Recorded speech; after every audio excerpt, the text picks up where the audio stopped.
Good afternoon, everybody. It's Dave Neal here with your afternoon rush hour ride on this Monday, January 27th, 2025. Here are all the stories we have for your drive home.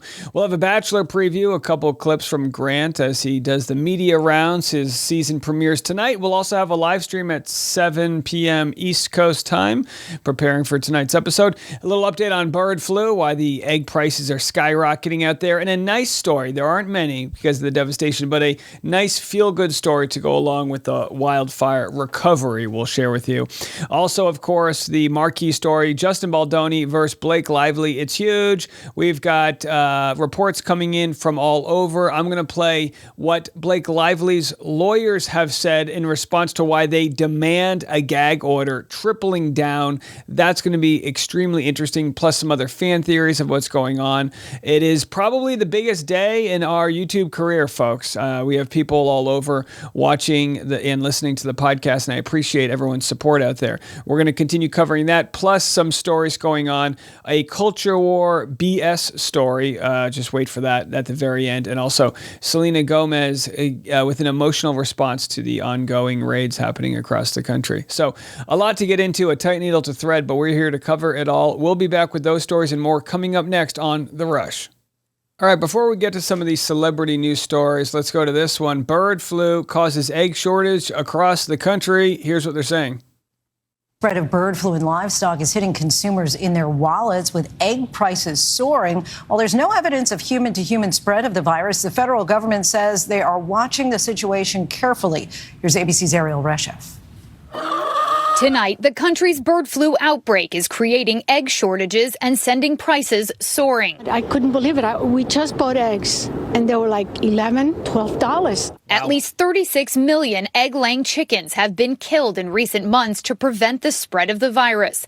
Workers on this Long Island, New York farm are euthanizing nearly 100,000 ducks after bird flu was detected there. We need better surveillance on farms. We need better surveillance in the livestock because we need to know where this virus is spreading. There has been no evidence of person-to-person spread, but at least 67 people have been infected and one person has died. Now, is urging more testing. I should note that the person who died, I think, was an older person who had other health issues. I'm not trying to spread any fear out there, but it's interesting.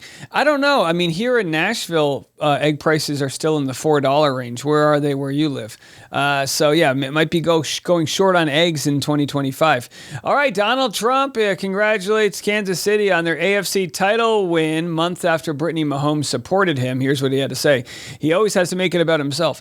Congrats to the Kansas City Chiefs. What a great team, coach, quarterback, and virtually everything else, including those fantastic fans that voted for me, MAGA, in record numbers. Likewise, congrats to the Buffalo Bills on a tremendous season. All right, well, there it is. It all comes down to Donald Trump's numbers. Everyone have that relative who, no matter what conversation you're having, they steer back into him.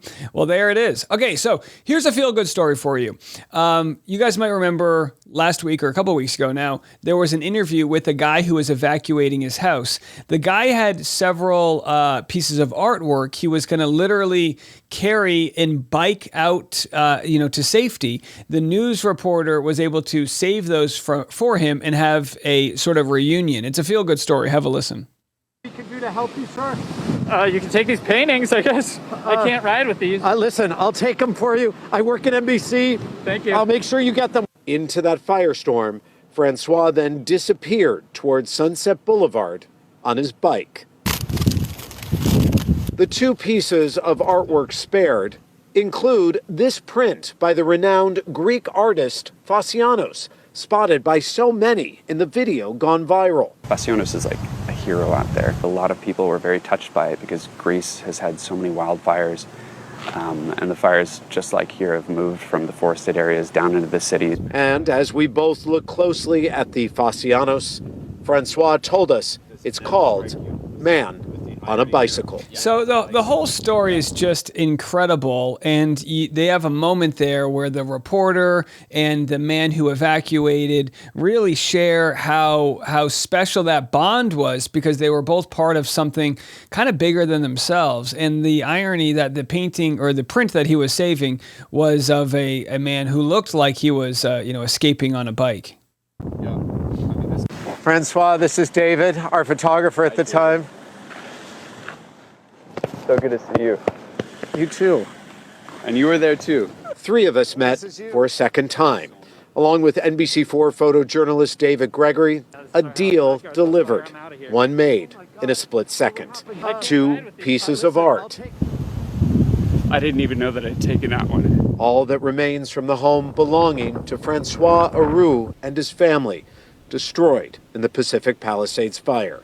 I was on the phone with my mom and I told her, I don't think we're going to keep the house. I think we're going to lose it. Reuniting with Francois, interrupted by emotions. It was kind of a miracle that you showed up there and offered to take them for me.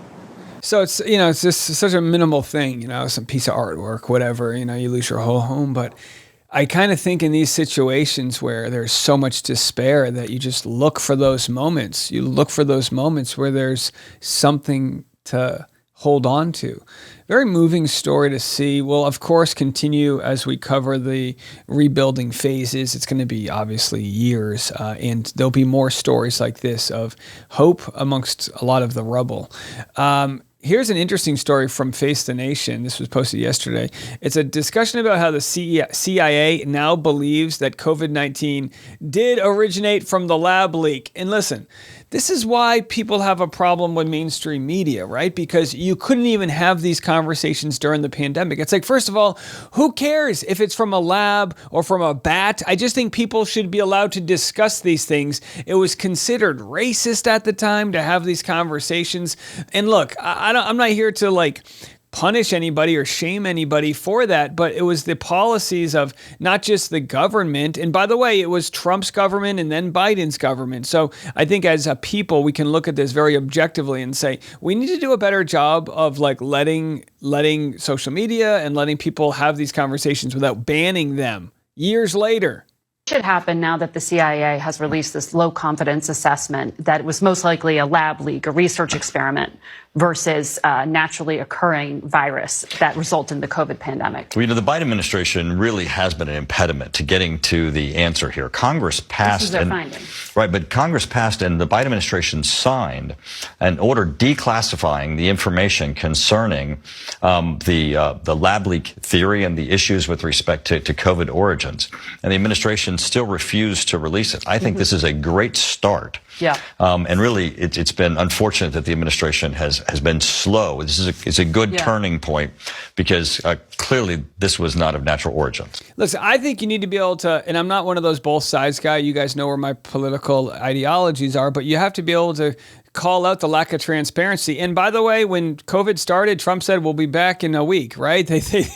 I left a job and I never went back to it, right? And look, no one really knew exactly what we were getting into. But again, these protocols and, the ability to, talk to people and challenge ideas and have conversation, that should be embraced. Well, speaking of challenging conversations and embracing the conversations, coming up next is all of the Blake Lively, Ryan Reynolds, Justin Baldoni conversation involving the gag order that, speaking of lack of transparency, that Blake Lively's side wants to get against Justin. We'll have that for you next. Okay, I'm going to share with you some serious aspects of the Blake Lively, Justin Baldoni case that's going on. We have a new response from Justin Baldoni's lawyer, Brian Friedman. Never afraid to go in front of the camera, that guy. I mean, he's just powdered and ready to go. But first, this is how you just know this is reaching some sort of mainstream cultural moment here. When you have videos like this going viral, somebody's random dad busting into their bedroom to give them updates on the case. Baldoni is countersuing? Yes. Is that correct? Yes. As this unfolds, I will let everyone know where they need to stand. Until then, hold your opinions to yourselves, and I'll get back to you later. So there it is, a dad of the people. And by the way, this is just one of those things that, whenever you get cultural moments that involve celebrity news, but also legal news and things like that, you're mending family ties. You got a dad and a daughter bonding over this bizarre case. And it's not to make light of the case. It's just to show how wild things are. Now, here's Rossella Rago. I know Rossella. We worked together probably about close to 20 years ago, about 15, 18 years ago. And she worked on Gossip Girl with me. And now she shares this story about Blake Lively. Again, not that important, but just it shows you the feasting happening between the media companies that are picking up conversations like this. She would like burp and fart like in the middle of set, like just do it like when they were setting up a scene and act like we were all so lucky to be smelling her farts. She was just very like unpleasant to work with. I don't know how else to say it. Like one time we were in a big scene with like a lot of background people, a lot of extras. So they go into these stories. And again, if I saw this randomly, I'd say I can't vet this. I don't know if this person's real or they're clout chasing. But I know Rosella. She's in my phone book. She did work on the show. She did stand in on it. Now, with that said, I can't verify the decibel level of Blake Lively's farts. And hey, even A-list actors fart too, right? So I don't think this will be evidence brought to court. But as you guys have just seen, and maybe you didn't, go back one video on today's YouTube channel, along with these morning and afternoon rush hours, I've got specific pieces that come out when we have the time. And on today's YouTube, we covered a TikTok which showed that the New York Times was actually working in cahoots, allegedly, with Blake Lively because they had photos uploaded days before Blake Lively ever filed her civil complaint. So while this piece of evidence, you know, the decibel level of Blake's farts or the stench level might not be admissible in court, I would say that the other stuff we're covering is. So, okay, enough of the fun stuff. Let's go to, here's Andy, of course, from Popcorn Planet, gets a hold of a document. This is the letter, I guess the response from Blake's attorney as to why they need a gag order on Justin Baldoni. Let's play this. Mr. Friedman has made it apparent that he is engaging in this extrajudicial campaign to influence these proceedings and the public perception of legal filings to the court, and they're already in serious risk that his misconduct is tainting the jury pool. He has further made it clear that his priority is to torpedo Blake Lively's career for good by, among other things, creating a website to release strategically selected documents and communications between Miss Lively and Mr. Baldoni. Now, by the way, Brian Friedman said they're going to release all the text messages. I think that's the only defense, right? If Blake Lively's saying, oh, they're going to cherry pick it, say, you know what? Here's the Bible. Here's it all. You can have the whole phone. The planned website will release what Mr. Friedman self-servingly proclaims will be full unedited WhatsApp, text, and email exchanges between Lively and Baldoni, although neither the media nor public will have any way of knowing which communications Mr. Friedman has selectively omitted from disclosure. You mean exactly like you did? There it is. Hey, that's why you need the internet, right? You have Andy right here saying, hey, by the way, that's what you did. They omitted parts of the messages. They omitted emojis. And so it's like, hey, I guess two can play at that game. Now, I'm not on either side here. I'm on the side of the truth and transparency, and that comes from sharing not just the text message, but the text message before and the text message after, and the one before that and the one after that. Because in order to get the context of these text messages, in order to get the nuance, you need to have a little bit more information. So there'll be depositions, and there will be this releasing of information, whether, I mean, unless the gag order stands. Did she really just say that? And I say she because this is her counsel. This is you, Blake and Ryan. This is you speaking through your counsel.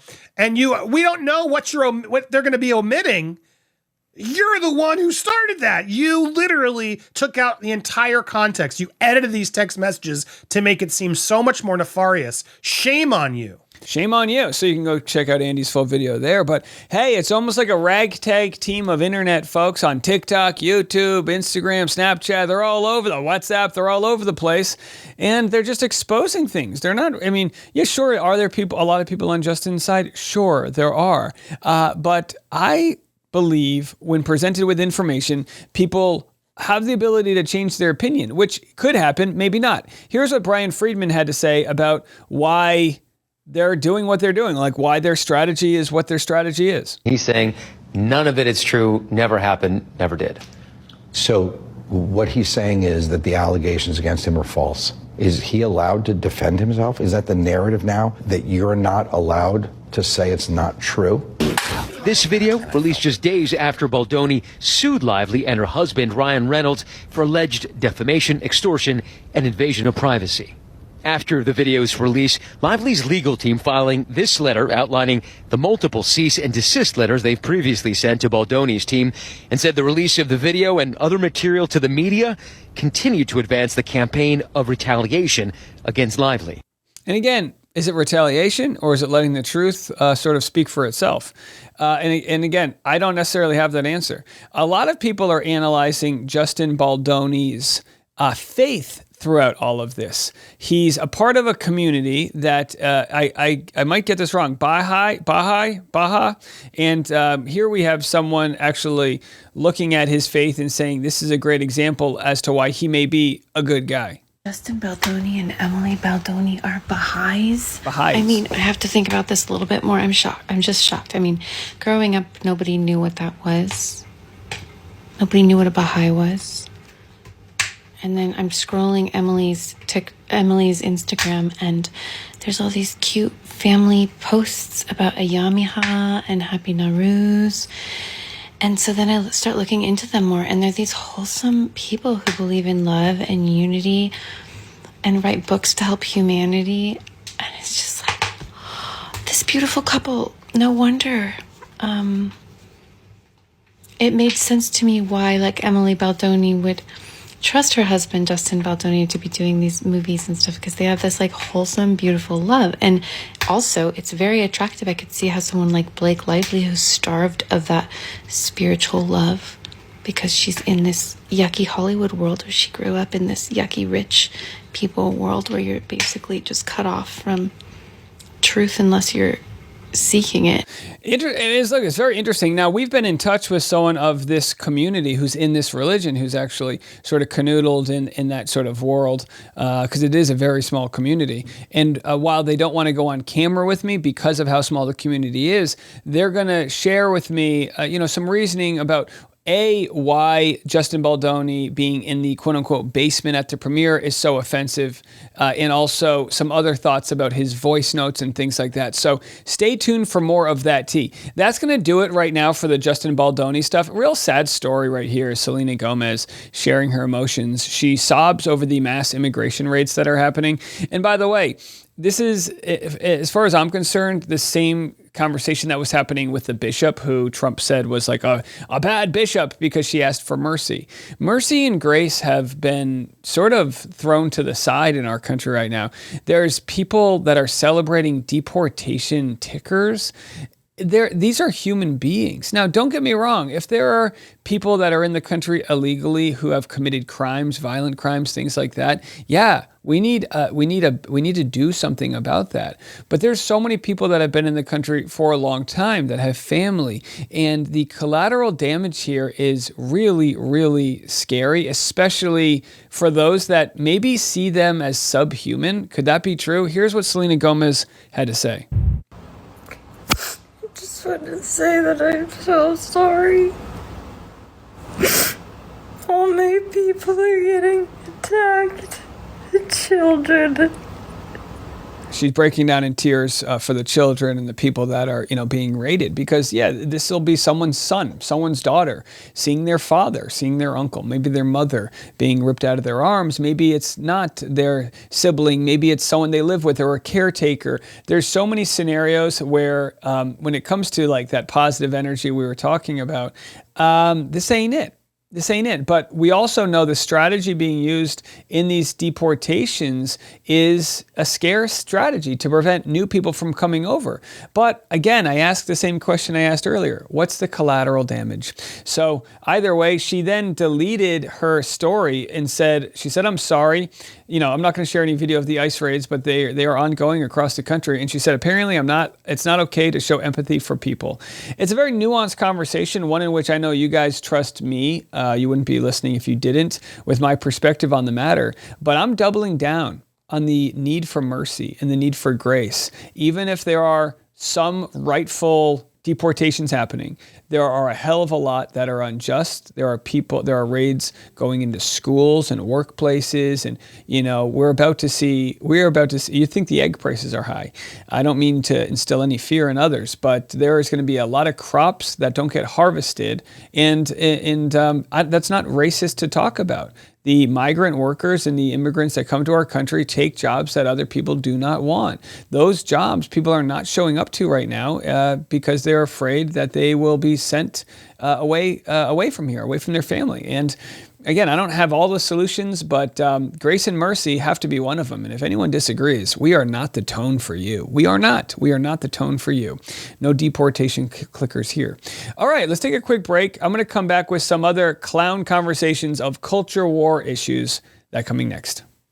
All right, as promised, I will have a Bachelor preview. That's coming next. Not too much to preview as the show hasn't even started yet, but we will get to that to end this episode. But here's a whoopsie moment. I guess some ladies of the Congress, your voted and elected officials, did a raid on one of their bathrooms to try to expose somebody who apparently is trans or of the wrong sex, and it was a big oopsie moment. Have a listen to this. Today, a reporter for Bloomberg News witnessed Boebert bursting out of a women's room at the Capitol, complaining to security that there was a guy in the bathroom, and then returning to investigate with Representative Nancy Mace, who led the crusade to block their transgender colleague from using the women's bathroom. The Bloomberg reporter said that Boebert and Mace emerged from the bathroom after concluding their investigation of the gender of the people within. Not sure what all that entailed, but no guy in the women's room.